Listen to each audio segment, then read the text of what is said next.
Hi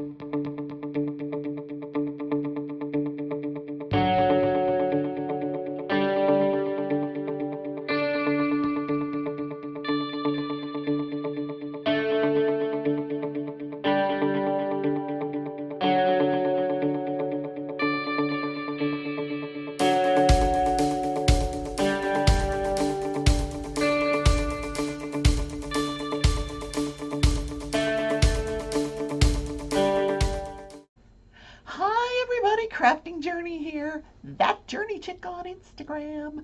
How is everybody today? Friday dance, Friday dance, and it's payday. Payday dance, payday dance. Woohoo! I gotta pay the rent and my car payment. Anyway, let me show you my progress on Alice and then I can start diamond painting. Oh, we're more than halfway there. Yay! Okay, so I'm working on her gloves here. And I did decide to add a few ABs into the gloves. Same ones that I put into the tulips, those pink jellies. It's big, guys. It's big. So we're going to work our way up to the Cheshire Cat and what have you. Anyway, it's so beautiful. I may do something, sparkly with the eyes. Yeah. Oh, so pretty. It looks beautiful on camera. Look at the watch. Did sparklers there. The little, hobbit. I don't know what that has to do with Alice in Wonderland. But down here it says, eat me. It's so cute. Not sure why. Oh, she's sitting on a toadstool. Okay, it's okay. No comment. But it's, yeah, never mind. It's pretty. I love this painting. I do love this painting. Um, so speaking of diamond paintings, last night Treasure Studios Art released 12 new Lizzie Falcon paintings. OMG, you have to go see them. Up here, I will put a link to the little collage video I did. Like I said, there's 12. And there's something there for everyone. Like, if you don't like one of those paintings, oh my God. I mean, I know that like the one-eyed thing is not for everybody, but Lizzie's just so unique and colorful. And, she's got the sexy and the fantasy and everything sort of in between. But check it out. And if you find yourself using my link that's down into the description to take yourself to the Treasure Studios Art website, and you happen to drop some things into your cart, use the code Rebecca15 for 15% off your purchase of $40 or more. And that's the commercial part of the show. Okay, now that that's over with, let's diamond paint. Oh, I'm so glad it's almost the weekend. I have a little task at work today, and once that's done, yeah, my project is complete. Well, it's not complete. It's like an ongoing thing, but great strides, great strides. Yesterday, I was in that dang office for 8 hours, and the chair was just killing me, and I just couldn't wait to get home. So I did at some point. Oh, I don't have my watch on today. Oh, I forgot to put it on after my shower. So I took my walk around the hospital yesterday. Like I said, I didn't go to the dog park, but I did walk around the hospital. And I really felt the difference from between the last time I did it. Like, I am seriously out of shape. I need some light for this. Let's add a little light on the subject. Come on. There we go. Because, There were times when I would do that little loop. Trust me, it's a little loop. More than once. But I did it once and I was like, oh man. So I am out of shape. So at some point today, I plan to take Tootsie for a walk. I don't know if it'll be in the dog park or just right around the neighborhood. We shall see. But I do promise. I have promised myself I was going to walk. Now my other issue is I love to eat at night. I can go all day and probably not eat a darn thing. I mean, I do eat during the day, but just like normal. But then at night, I'm like, it's terrible. Um, and I know how to solve it. You know, you turn the TV off, you put the food away. And I said to myself last night, or after I had the ice cream, of course, I said, okay, I'm not going to eat it anymore. But then I stayed up so late working on, my collage and waiting, some diamond painting that I laid in bed and I was hungry again. I thought, Rebecca, what are you doing to yourself? This is terrible. So I, I, okay, I am going to go for the walk today. Oh, that was quick. I finished those already? What? Okay, we'll have to pick another color. Oh, I've got black here. We can do some black. Always have the black in this painting. No shortage of that. So the other thing I had to tell you is I am going to be on Wambui Made It. I can't say Wambui Made It live tomorrow. It is at 6 Eastern. I told you wrong earlier in the week. It's at 6 Eastern, 5 Central Time. I had told you 5 Eastern, but it's 6 Eastern. And I spent, oh gosh, an hour yesterday. We just sat and chit-chatted. I love her. Oh my God, she's so sweet. She is super sweet. Yeah, so it's gonna be a fun little live.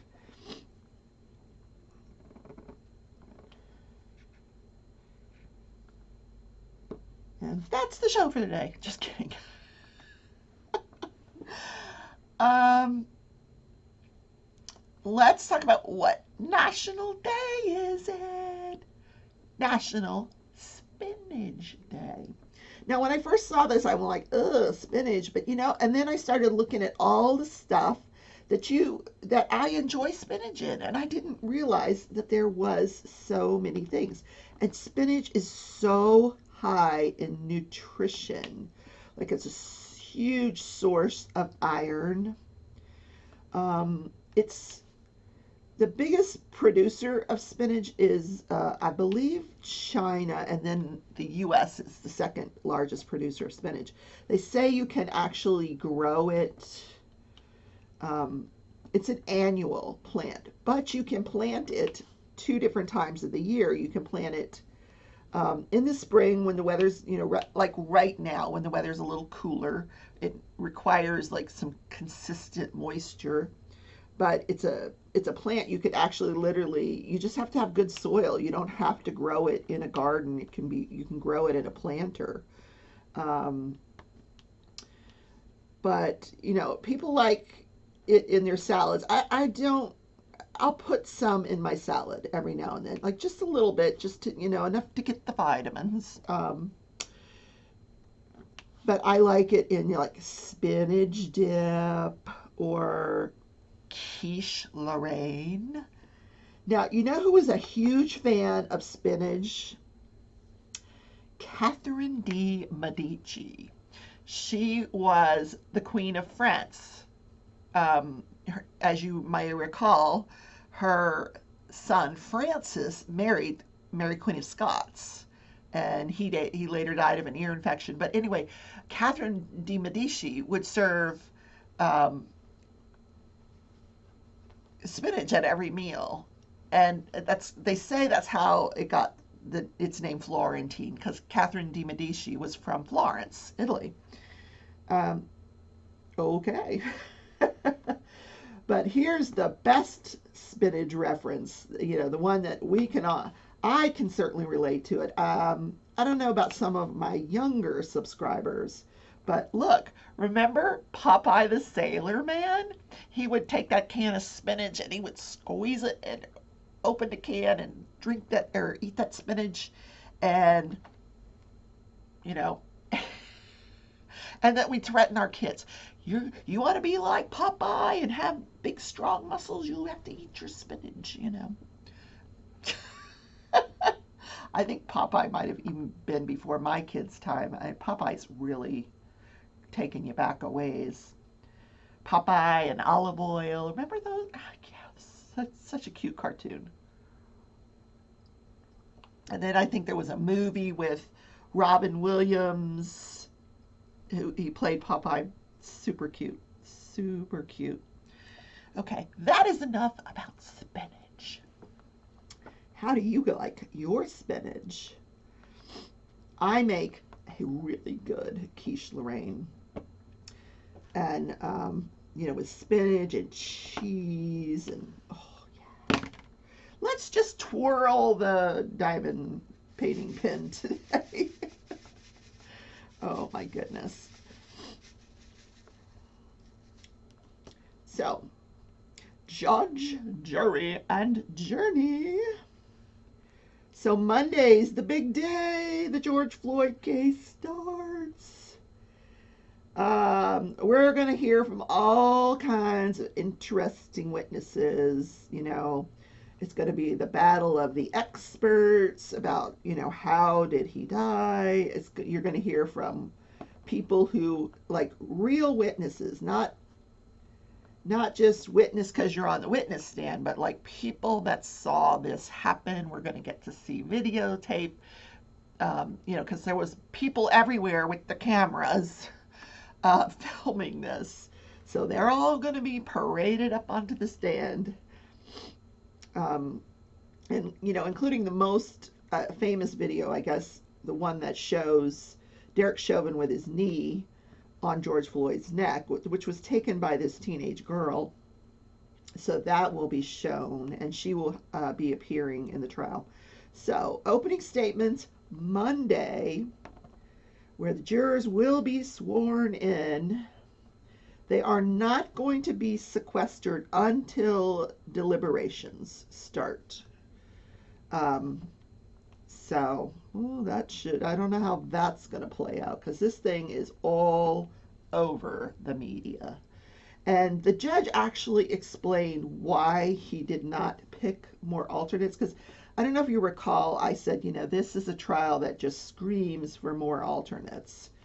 And it's because of COVID. They just do not have the room for more than 15 jurors. Actually, for more than 14. He plans to, on Monday morning,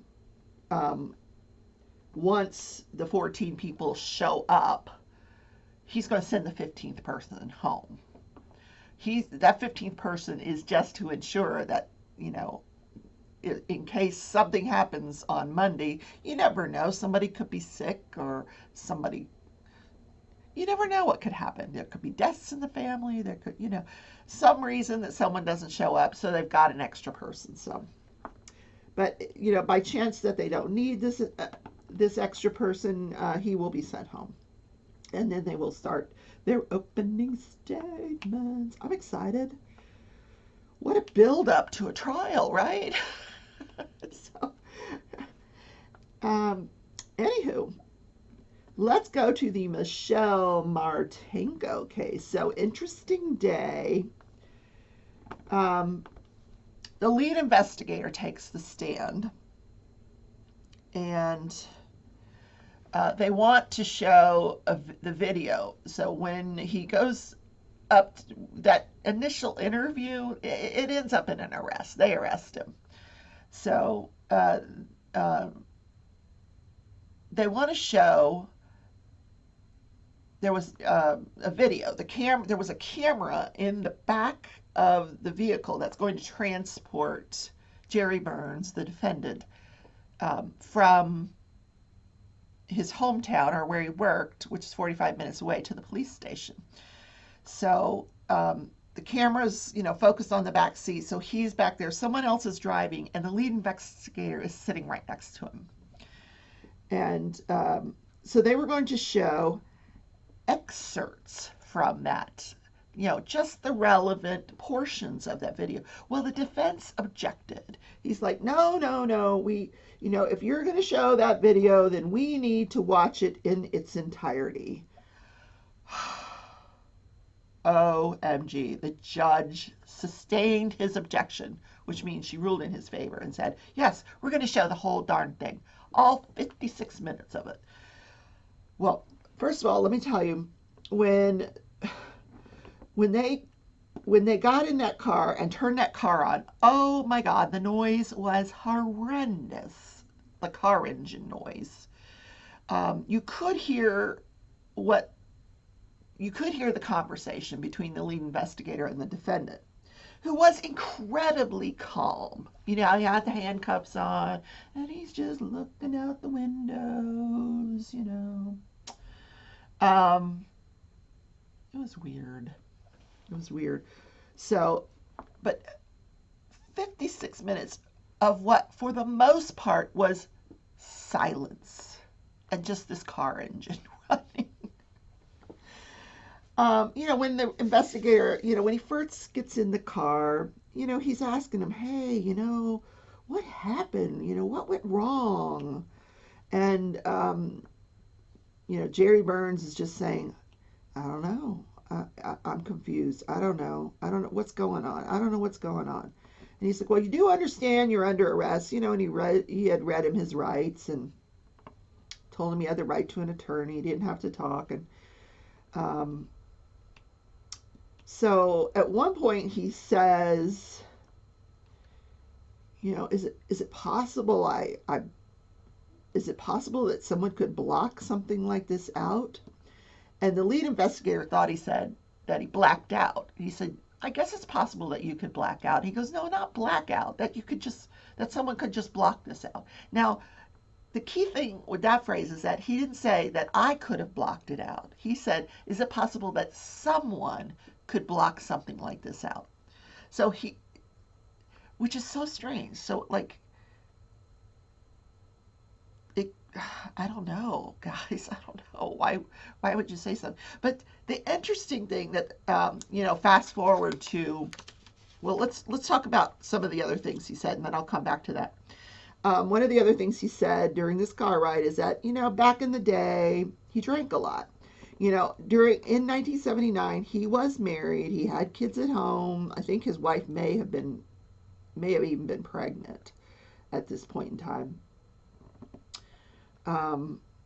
He was working, supporting his family, which is, I know the DNA shows what it shows, but I can't understand why this man who's married, he's got a family, he's holding down a job, would travel 45 minutes away to this mall to what was clearly premeditated, because the attacker wore rubber gloves. So clearly he had bought a pair of rubber gloves, finds this girl in the parking lot and brutally attacks her and kills her. And then turns around and gets in his car and goes home. And they know that he did not get any medical treatment on that night. He did not seek any medical treatment anywhere if he had been cut. Those are the things that make you go, And then to live for the next 39 years with an impeccable life, like no criminal history, none. Like, if it really was him, did he just snap on that day? I don't get it. I really don't get it. And then the rest of the car ride, he was asking questions like, can I use my cell phone in the jail? Can I have visitors? And, just stupid stuff. But I listened to this for 56 minutes. Of course, I was at work and I was, working at the same time. But I couldn't wait for it to be finished. Anyway, the prosecution closes. And one of the things they brought out, especially about this car ride and this arrest,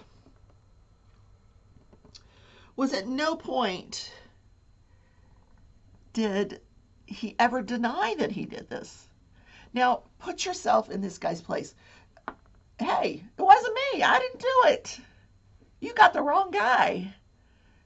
These are things I would be saying. Hey, no, listen, I'd be upset.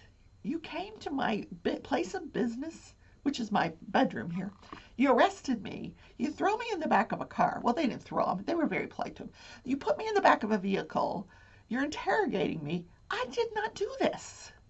You do not have the right person. So, of course, the defense in their closing argument said, you can't judge a man for his, calm demeanor. And I suppose you can, but it's just strange. I mean, I literally do not know.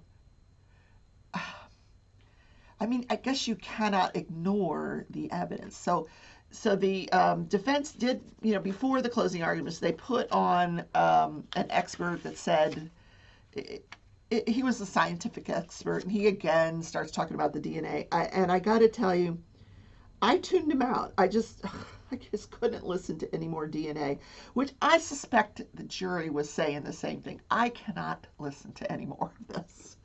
Like, I really can't. Like, he was being critical of the fact that, you know, some of her clothing items were put into the same bag, and that you should never put, all the items should always be separate, or you're going to risk cross contamination. And I'm thinking, so what? Big deal. It's all her DNA. It's going from her panties to her dress. Who cares? And the whole time this guy's talking, I'm thinking, none of this makes any difference. It was, because he was talking about dry transference, like the dress could have gotten picked up DNA from anywhere, from sitting at the Orange Julius, from rubbing up against the door of the exit. You could pick up DNA from everywhere. But why would you pick up this guy's DNA unless he was there? So I don't know what I would do as a juror sent in to deliberate this case. So here's what I want you guys to do before tomorrow. I'm not going to tell you how it turns out until tomorrow. Let me know what you think. How would you rule if you were the juror? Guilty or not guilty? What do you think? Are you going to be the holdout? Because I honestly do not know. I don't know how I would rule. Someone would have to convince me one way or the other, truly, and I have a feeling it's going to be a very long jury deliberation, because there's probably quite a few people who are thinking the same way I am. Like, what? What? Yeah. Okay. So let me know. Guilty? Not guilty. Oh, did I already say I'm glad it's Friday? I think maybe 3 times. Let's do this day in history. I'm so excited to be about being on Wambui's show tomorrow. I love that woman, and now we have become fast friends. I love her. She that's the great part about being a creator. I have met people all over the world, and I just love them. It's so cool having friends everywhere. Because I don't have that many in Wichita, Kansas. I was talking to Nareda yesterday. We are having this conversation about tropical, Caribbean food. And I remember when I lived in Florida, they had this restaurant called Pollo Tropical. I loved that place. You could get this beautifully seasoned chicken and, plantanos and these Caribbean drinks and soups. And they don't have that in Wichita. We have Popeyes, but we do not have Pollo Tropical. Anyway, so, all right. What are we going to talk about this day? F. Scott. What am I saying? Let's have some coffee before we do this. Decaf. Can you believe I have not had any chest pain since I gave up decaf? Yeah. Anyway, F. Scott Fitzgerald publishes his first novel,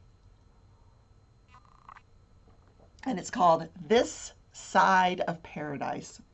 Now, the backstory for this novel is, you know, he meets Zelda, his future wife. Um, you know, this guy goes to Princeton. He's a horrible student. All of his life, he's been a horrible student, horrible speller, but he can write. If you can figure out what he's writing, he can write. Um, but he drops out of Princeton, joins the military just before he's scheduled to ship out to participate in World War One. The war is over. So he never was in the war. But he meets this woman, Zelda, who's an Alabama attorney's daughter. And she's like, nope, not going to marry you. She wanted money. She's like, no, I can't marry you. Now, however, if you can get a novel published, I will marry you. So he writes This Side of Paradise, which is basically about himself. It's about this guy who's, joins, drops out of Princeton, goes into the military, everything I just said, meets this woman. So anyway, he does sign with a publisher, and then he goes back to Zelda, and once she sees that he is signed with a publisher, she agrees to marry him. So that is the history of This Side of Paradise, his first published novel. Now, he goes on to be a horrible drunk, and she goes on to be crazy. She lives the most of her life in a sanitarium. I was thinking about that. They don't have sanitariums. They don't, at least we don't call them sanitariums. What a horrible thing. Hey, we're going to the sanitarium. No. We have mental health facilities, but not sanitariums. That's just weird. So what are you guys doing this weekend? Tonight is Mickey Sunshine Creates. She is at 8 Eastern, 7 Central. And then after that is my good buddy. Well, Mickey's my good buddy too. I have a lot of good buddies. But after that is DP Addiction Adventures. Jennifer Roberts. She, I don't know what she's got up her sleeve. It's not April yet, so I don't know what collab she's in. Maybe the dragon one? I know they had the giveaway for the dragon, so maybe that's over. I don't know. Tune in and find out. She's always got funny stories. Yes, funny stories. Okay, and this weekend, Sunday, it's the end of the month, the last Sunday of the month, Book Club, 2 p.m. Central.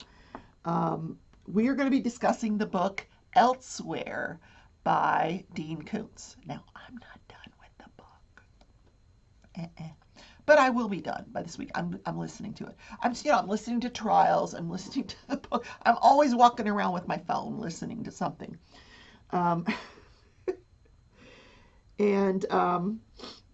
So we are also, even if you didn't read the book, come to book club. We'll chit chat, catch up with each other.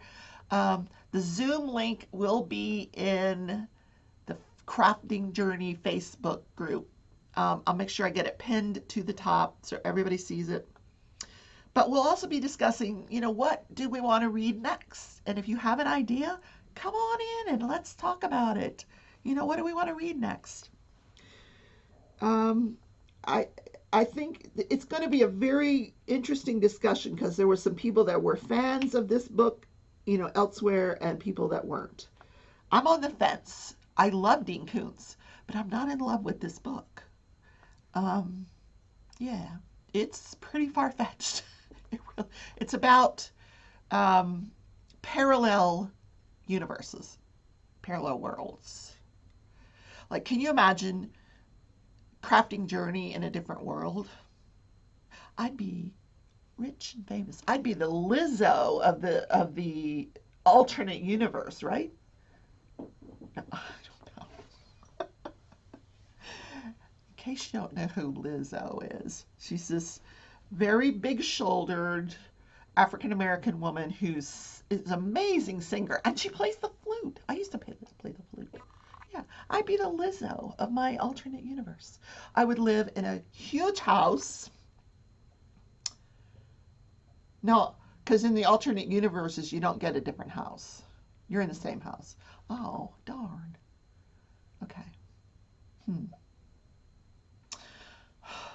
Okay, never mind. Let's go. Okay, so I'm going to attempt to finish this at some point today. And then I will get my weekend painting out, which is the Treasure Studios art. Oh, y'all can't see it. Hold on. That one back there. The Dormouse. That's my weekend painting. So, guys, I am going to say goodbye for now. I will see you guys tonight in one of the lives. Say hello to me. And if not, I'll see you tomorrow morning in the morning show. Check out the new Lizzie Falcons. Go back to the beginning of the video. Check out the link. Oh, take care, everybody. Love you.